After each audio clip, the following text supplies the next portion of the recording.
sort of paradigm in this optimistic, indefinite world is that money ends up being sort of this very dominant thing. And you can think of money as the ultimate indefinite good, because money is pure optionality. You can do anything you want with it. And so, in a definite optimistic world, money is a means to an end. There are very specific things you want to do with it, and it's a means to an end. In an indefinite optimistic world, you end up with it getting reversed, where basically various things become means towards getting money, and money is the most valuable thing because it's pure optionality, and you always want to have more options, and so you always try to get things back to being in a monetary form rather than it being a means to an end. And so one of the crazy dynamics this can lead to is this is sort of like a startup version of this is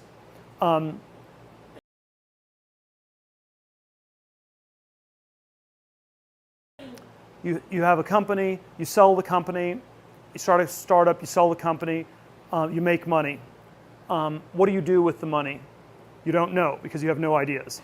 We're not going to ask the question how you started the company. So let's just say you had one idea, but you're out of ideas now. So you sell the company, you make money. What do? You don't know. So you give the money to a large bank to manage it.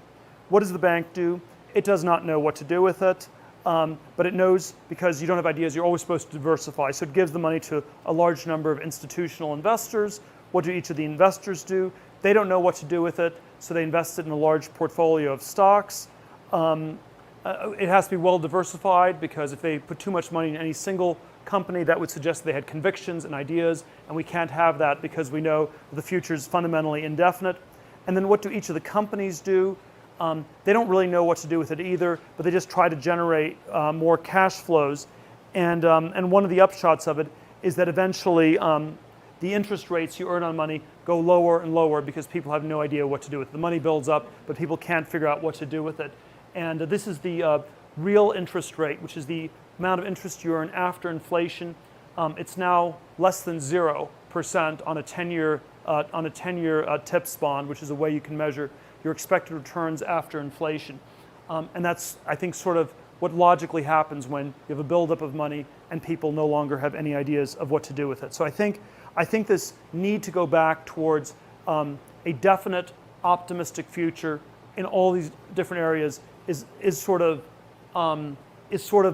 characteristic of this crisis of globalization having run its course and a need to develop specific valuable technology. So there's sort of many different ways to get at this idea.